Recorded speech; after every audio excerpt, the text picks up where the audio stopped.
విధౌ కింజ్యోతిరాఖ్యాహిమే. ఆ రవిని, ఈ కనిపించే దీపాన్ని, ఆ చంద్రుడిని, ఆ నక్షత్రాల్ని, ఈ వెలుగుని, ఈ కరెంటుని, ఈ లైట్లని చూసే శక్తి ఇస్తున్న జ్యోతిష్ ఏది అది చెప్పు అన్న. వీటన్నిటిని చూడటానికి వెలుగు కావాలి కదా, ఆ వెలుగు ఏది చెప్పున. ఆఖ్యాహిమే అది చెప్పు నాయన అన్నాడు. అప్పుడు కనువిప్పైంది శిష్యుడికి. ఏ గురువుగారు పట్టుకుంటే ఇటువంటి గురువుగారిని పట్టుకోవాలి అనుకున్నాడు. అనుకుని మంచి ప్రశ్న వేశారు. ఒక్క మాటతో కళ్ళు తెరిపించేశారు. ముందు అడిగారు. రవి అన్నాడు, సూర్యుడు అన్నాడు, మంచిదే. రాత్రిపూట అన్నారు, చంద్రుడు అన్నాడు, మంచిదే అన్నారు. తర్వాత అవి కనిపించడానికి ఏది జ్యోతిస్సు అన్నప్పుడు అప్పుడు వాడికి కనువిపై చక్షుహు, కన్ను, కన్ను గురుగారు కన్ను. కన్ను లేకపోతే చూడలేం కదా. దృష్టి అనలేదు, కన్ను అన్నాడు. దృష్టి అంటే బాగుండేది. పాపం ఇంకా కొంచెం ఎదగాలి. ఇంకా ఆ లెవెల్లో ఉన్నాడు శిష్యుడు. వాడిని నిదానంగా తీసుకెళ్తున్నారు. ఆ ఊబిలో పడిపోయిన వాడిని బయటికి లాగినట్టుగా నిదానంగా. ఒకేసారికి లాగితే ఇంకా లోపలికి వెళ్ళిపోతాడు. భయంతో వదిలేసేయచ్చు కూడా. నిదానంగా నిదానంగా తీస్తున్నాడు. చక్షుహు అన్నాడు. కన్ను, కన్ను లేకపోతే చూడలేం కదా, అందుకనే కన్ను గురుగారు అన్నారు. కన్నా మంచిది నా. తస్య నిమీలనాది సమయే కిం. అది గురుగారు వదులుతారు అంత త్వరగా ఆయన. తస్య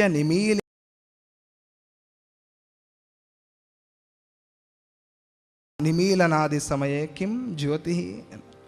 కన్ను అన్నావు కదా నాయన, సరే బాగుంది. అయితే కళ్ళు మూసి నిద్రపోతున్నావు కదా, ఆ లైట్ చూసాం, ఆ లైట్ చూసి కళ్ళు మూసుకున్నాం. ఆ లైట్కి సంబంధించిన జ్యోతి కళ్ళలో ఉంటుంది కదా. ఎదురుగా ఏదో లారీ, కారు ఏదో వచ్చిందని, బస్సు ఏదో వచ్చింది అనుకోండి, ఆ లైట్ కనిపించింది, కంటి మీద పడింది, చూడలేక కళ్ళు మూసుకున్నాం. ఆ లైట్ ఇంకా అలాగే ఉంటుంది. అదే ఒక అనుభవం. కానీ ఈ వెలుగునంతా చూసి కళ్ళు మూసుకోండి ఒకసారి. జయ గురుదత్త. ఆ జ్యోతి కనిపించిందా లేదా? ఇంతవరకు మనం చూస్తున్న దృశ్యం లోపల కనిపించిందా లేదా? చూసామా? మనం చూడలేదే. అయినా ఎట్లా కనిపించింది? తస్య నిమీలనాది సమయే కిం. ఆ కళ్ళు మూతబడినప్పుడు జ్యోతి వెలుగు కనిపించడానికి ఏది వెలుగు, దాని గురించి అడుగుతున్నాను, ఆలోచించేసి చెప్పు అని పాపం మళ్ళీ అడిగారు ఆయన. అప్పుడు శిష్యుడు మళ్ళీ ఆలోచించాడు. ధీహి అన్నాడు. గురుగారు ఇప్పుడు కొంచెం సరిగా ఒక ఛాన్స్ ఇవ్వండి, వెళ్ళిపోకండి దయచేసి ఒక ఛాన్స్ ఇవ్వండి, చెప్తాను. చెప్పు పర్వాలేదు అంటే అప్పుడు అన్నాడు, గుర్తు చేసుకుని, ధీహి బుద్ధి. గురుగారు బుద్ధే లేకపోతే చూడలేం కదా. మతి భ్రమించిన వాడు ఏమైనా చూస్తాడా? ఏమి చూడలేడు కదా. అందుకనే బుద్ధి, బుద్ధి చూస్తుంది అన్నిటిని. సరే వదలలేదు అక్కడికి, అయిపోయిందేమో సమాధానం అనుకున్నాడు. ధియో దర్శనే. బుద్ధి అంటున్నావే, ఆ బుద్ధి చూస్తోందా? ఆ బుద్ధిని చూడటానికి ధియో దర్శనే కిం తత్ర. ఆ బుద్ధిని చూడటానికి జ్యోతిష్ ఏది, దాని గురించి చెప్పు. అప్పుడు ఆలోచన చేశాడు. గురుగారు సామాన్యులు కాదు, మీరు మంచి ప్రశ్న వేశారే, ఇరికించేశారే నన్ను. బుద్ధి అని అందరికీ తెలుసు, కానీ మీరు బుద్ధికి ఎవరు అంటున్నారే, బుద్ధికి వెలుగునిచ్చేది ఎవరు అంటున్నారే. అప్పుడు ఆలోచన చేశాడు. ఆలోచన చేసి అహం, నేను గురుగారు, నేనే కదా బుద్ధిని చూసేది, నేనే లేకపోతే బుద్ధి ఎక్కడుంది? అందుకనే కిం తత్రాహం, కిం తత్ర అని అడిగారు గురుగారు. అహం, నేను. గురుగారు అహం. ఇప్పుడు గురుగారికి సంతోషమైంది. అహం అన్నాడు కదా, అహంకారం కాదు ఇది అహంకారం కాదు, జ్ఞానంగా వచ్చిన అహంభావన ఇది. అహంగ్రహోపాసన వేరే, అహంకారం వేరే. నేను అనుకోవటం వేరే. నేనే బ్రహ్మ, నేనే దత్తోహమస్మి, శివోహం, అది వేరే. చాలా వ్యత్యాసం ఉంది, రెండింటికి చాలా తేడా ఉంది. ఆలోచన చేయాలి మనం. ఈ అహం అనే భావన, ఈ నేను అని శిష్యుడు చెప్పాడే, ఇది క్రమంగా వచ్చింది. ప్రారంభంలో కింజ్యోతిస్తవా అని ప్రారంభం చేసి అలా క్రమంగా అలలాగా తీసుకొచ్చి ఎక్కడో సముద్రం మధ్యలో ఇరుక్కుపోయిన శిష్యుడిని అలా అలలతో తీసుకొచ్చి చివరికి వదిలారు. అట్లా బయటపడ్డాడు. అందుకనే బయటపడి అహం, నేనే లేకపోతే ఏముంది గురుగారు అంటే అప్పుడు గురుగారికి సంతోషం. ఇప్పుడు వచ్చావు అసలైన పాయింట్కి, ఇప్పుడు వచ్చావు. ఇప్పుడు అర్థమైంది నీకు. నువ్వు అడిగిన ప్రశ్నకి ఇప్పుడు సమాధానం దొరికింది నీకు. కింతత్రాహమహం అన్నాడు కదా, అందుకనే అప్పుడు గురుగారు సమాధానం చెప్పారు. అతో భవాన్ పరమకం జ్యోతి. అందుకనే నాయన పరమ జ్యోతిష్ ఏది అని అడిగావు కదా, దానికి సమాధానం ఇప్పుడు చెప్తాను విను. ఇంతవరకు నీతోనే సమాధానం చెప్పించాను, నువ్వే చెప్పావు, నేనేమీ చెప్పలేదు. శిష్యుడే సమాధానం చెప్పేలాగా చేశాడు. తాను ఏమీ చెప్పలేదు, ఉపన్యాసాలు ఇవ్వలేదు, ప్రవచనాలు ఇవ్వలేదు, కష్టపెట్టలేదు, ఏమీ చేయలేదు. శిష్యుడే సమాధానం చెప్పేలాగా చేశాడు. శిష్యుడికి ఎక్సర్సైజ్ ఇచ్చాడు. అందుకనే నువ్వు ఉన్నావు కాబట్టి ఆ జ్యోతిష్ తెలుసుకో. ఎంత గొప్ప స్థానాన్ని ఇచ్చారు నేను అనేదానికి. మనం నేను అనేదాన్ని ఎంత కిందకి పడేస్తాం, తోసేస్తాం. నేను అనేదాన్ని తోసేస్తాం. నేనుని లిమిట్ చేసి నేను ఇంతే, నేను ఇంతే, నేను ఇంతే, ఇంతే ఇంతే పెంచుకుంటున్నాం అనుకుని నేనుని లిమిట్ చేస్తాం మనం. కానీ ఆ నేనుని అన్లిమిటెడ్గా లేదా విశాలంగా, అది లిమిట్లెస్, అది వెళ్ళు అలా విశాలంగా ప్రయాణం చేయి ఆ తత్వాన్ని కలిగించడం కోసం. అందుకనే నువ్వు చెప్పావే సత్యం, ఆ సమాధానం అహం అన్నావే, అందుకనే అతో భవాన్ పరమకం జ్యోతి అని ఉపదేశం చేశారు. అప్పుడు చాలు, ఇంక మౌనం, ఇంకేం లేదు.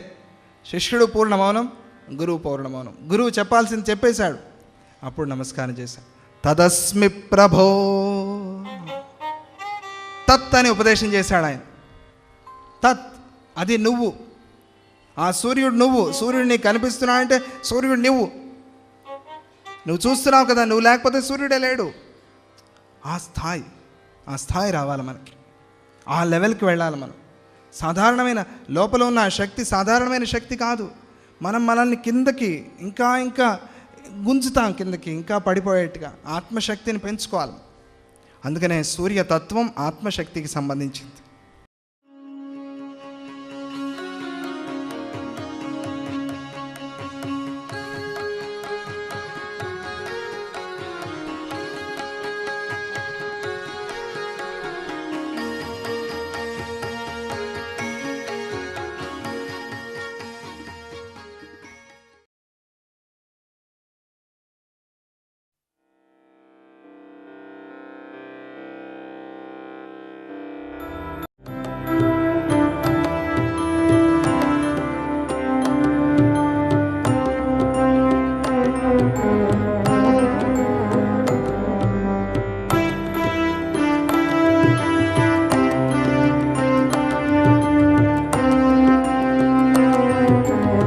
కాదు, మనల్ని కిందకి ఇంకా ఇంకా గుంజుతాం, కిందకి ఇంకా పడిపోయేట్టుగా. ఆత్మశక్తిని పెంచుకోవాలి.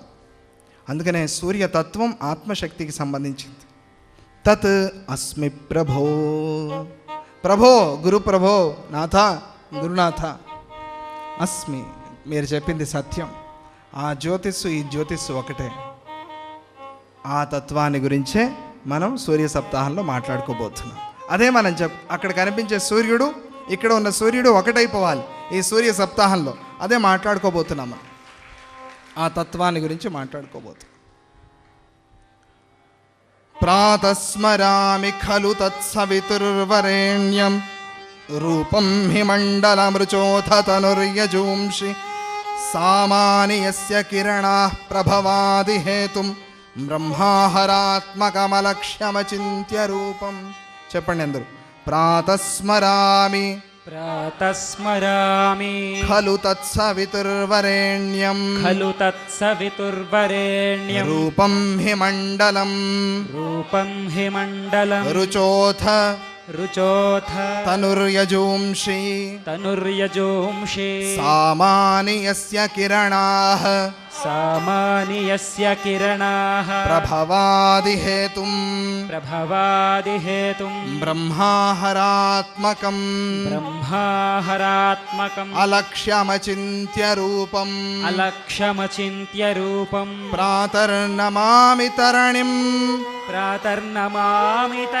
తనువాంగ్ మనోభిః तनुवाङ्मनोभिः ब्रह्मेन्द्रपूर्वक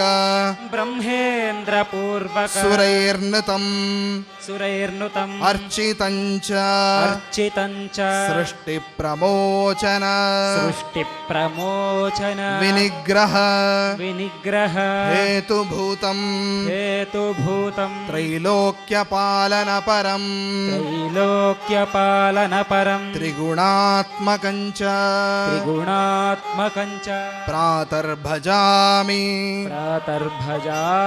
सवितारमनन्तशक्तिं पापौघशत्रुभय रोगहरं परञ्च तं सर्वलोककलनात्मक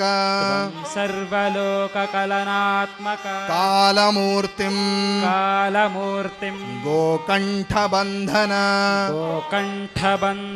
विमोचनमादिदेवम् గోకంఠబంధన విమోచనమాదిదేవం. ఈ ప్రాతస్మరణ సూర్య శ్లోకాలు ప్రొద్దున లేస్తూ ఉండగానే సూర్యదేవ పాహి పాహి, సూర్య నీకు నమస్కారం నాయన, నాకు మంచి ఆరోగ్యాన్ని అనుగ్రహించు స్వామి అని ప్రార్థన చేసి రోజుని ప్రారంభం చేయాలి. సూర్య ఉపాసన లేకుండా ఏ ఉపాసన లేదు. ఎవరినైనా ఏ మహాత్ముడైనా తీసుకోండి, ఏ చరిత్రలో అయినా తీసుకోండి, ఏ దేశంలో అయినా సరే, ఏ మహాత్ముడైనా సరే, సూర్య ఉపాసన చేయని వాళ్ళు ఎవరైనా ఉన్నారా ఒక్కళ్ళని చూపించండి. ఒక దేశం సూర్య ఉపాసన లేని దేశం దేశమే కాదు. సూర్య ఉపాసన లేని చోటు అనేది భూమి మీద లేదు, ఎక్కడా లేదు. సూర్యో దేవో దివిషద్భ్య ధాతా క్షత్రాయ వాయు ప్రజాభ్య. సూర్యో దేవ దివిషద్భ్య, దివిషద్భ్య దేవతలకందరికీ సూర్య దేవ, దేవతలకే దేవుడు ఆయన, దేవదేవ ఆదిదేవ. మరి మనకు దేవుడు కాదా ఆ స్వామి?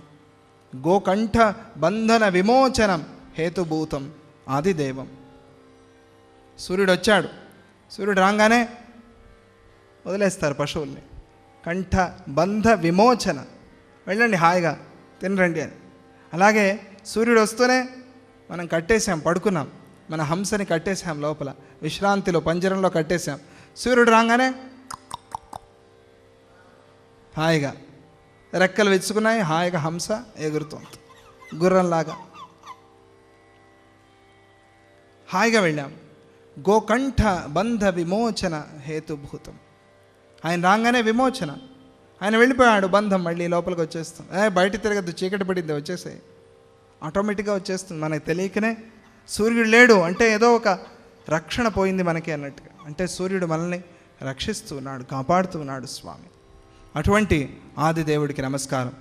బ్రహ్మస్వరూపముదయే బ్రహ్మస్వరూపముదయే మధ్యాహ్నే తు మహేశ్వరం సాయం ధ్యాయేత్ సదా విష్ణుం త్రిమూర్తిం చ దివాకరం. ఇక్కడ సూర్యుడి యొక్క త్రిమూర్తి తత్వాన్ని చెప్తున్నారు. సూర్యుడే త్రిమూర్తి. సూర్యుడి వల్ల మనమంతా ప్రాణేన ప్రాణితి, ఏన ప్రాణేన ప్రాణితి, ఏ ప్రాణశక్తితో మనమందరం ప్రాణవంతులుగా ఉన్నామో ఆయన సూర్యుడు. ఆయన్ని బ్రహ్మస్వరూపముదయే, ఉదయకాలంలో బ్రహ్మస్వరూప, మనకి జ్ఞానాన్ని కలిగిస్తున్నాడు. సూర్య మనల్ని వ్యాపారేషు ప్రేరయతి, తస్మాత్ సూర్య. మన రోజు నిత్యకృత్యం ఏదైతే ఉందో అందులో ప్రేరేపణ కలిగిస్తున్నాడు స్వామి. అందుకనే సూర్య సవిత బ్రహ్మస్వరూపముదయే మధ్యాహ్నేతు మహేశ్వరం. మధ్యాహ్న కాలంలో మనం బ్రహ్మ విష్ణు మహేశ్వర అంటాం, కానీ సూర్య చక్రంలో సూర్యోదయం నుంచి సూర్యాస్తం వరకు బ్రహ్మ శివ విష్ణు రూపంగా స్వామిని భావన చేయాలి. మధ్యాహ్నం తీవ్రంగా ఉంటాడు కాబట్టి ఆ తీవ్ర సూర్యుడు మాత్రమే ఈ భూమిలో కలిగే అనేకమైన క్రిమి కీటకాలని, విషకీటాలని సంహారం చేయగలడు. అందుకనే మధ్యాహ్న సమయంలో రుద్రస్వరూపంగా ఉన్నాడు, మహేశ్వర రూపంగా ఉన్నాడు అని. మన రోగాల్ని పరిహారం చేసేవాడిగా ఉన్నాడు. బుద్ధిలో కూడా పుడుతూ ఉంటాయి అప్పుడప్పుడు. క్యాన్సర్ శరీరంలోనే కాదు, బుద్ధిలో కూడా పుడుతుంది. ఏది దురాలోచన అనే రూపంలో పుడుతుంది. దాన్ని సంహారం చేసేవాడు కూడా సూర్యుడే. అందుకనే రుద్రరూపిగా ఉన్నాడు, మధ్యాహ్నం తీక్షణంగా ఉన్నాడు. మధ్యాహ్నే తు మహేశ్వరం సాయం ధ్యాయేత్ సదా విష్ణుం. సాయంకాల కిరణం చాలా మంచిది. వాకింగ్ చేయండి అంటారు కదా, వాకింగ్కి సాయంత్రం వాకింగ్ చాలా మంచిది. అపరాహ్నంలో గర్భవతులు గర్భధారణ చేయడానికి శక్తి ఎక్కడి నుంచి వస్తోంది అంటే అపరాహ్న సూర్యుడి నుంచి వస్తోంది అని చెప్పే ఉపనిషత్తు. అంటే మనమందరం జీవించి ఉండటానికి, మనం అసలు జన్మ ఎత్తటానికే కారణం ఎవరు? సూర్యుడు. ఆ సూర్యకిరణం లేకపోతే, అందుకనే కొద్దిగా ఒక అరగంట సేపు డాక్టర్స్ ఎలా చెప్పారో అలా ఒక 15 మినిట్స్ 15 నిమిషాలు, ఒక అరగంట కనీసం అపరాహ్న కాలంలో, మధ్యాహ్నం అయిన తర్వాత అపరాహ్నం 4:30, 5 ఆ ప్రాంతంలో ఆ సూర్యకిరణాలు నేరుగా పడుతున్నప్పుడు మనం సూర్యుడి ముందు నిల్చోకూడదు. నేరుగా ఇలా నెత్తి మీద పడుతున్నప్పుడు 10 నుంచి 4 వరకు ఆ సూర్యుడి కింద ఎక్కువగా ఉండకూడదు. అయినంతగా అవాయిడ్ చేయాలి, మనం తప్పించుకోవాలి ఆ సూర్యకిరణాలు. సాయంకాల సమయంలో ఇలా ప్రసరిస్తాయి మనకి. ఆ సమయంలో ఆ సూర్యకిరణాలను అనుభవించాలని చెప్తారు. ఆ సూర్యకిరణంలో మనకి డి విటమిన్ ఇచ్చే శక్తి ఉంటుంది అని చెప్తారు. అందుకనే అపరాహ్న సమయంలో ఆ సూర్యశక్తి విష్ణు శక్తి. అందుకనే సాయం ధ్యాయేత్ సదా విష్ణుం త్రిమూర్తించ దివాకరం. త్రిమూర్తి రూపంగా ఉన్నాడు. పరబ్రహ్మతత్వాన్ని చెప్పుకున్నాం. పరబ్రహ్మతత్వం అంటే అహంగ్రహ ఉపాసన. ఇంతకుముందు మనం కింజ్యోతిస్తవ అన్నాం కదా, అహం బ్రహ్మాస్మి, బ్రహ్మ రూపంగా చెప్పుకున్నాం. ఇప్పుడు దేవతారూపంగా స్వామిని త్రిమూర్తి రూపంగా చెప్పుకుంటున్నాం. జపాకుసుమ సంకాశం కాశ్యపేయం మహాద్యుతిం తమోఘ్నం సర్వపాపఘ్నం ప్రణతోస్మి దివాకరం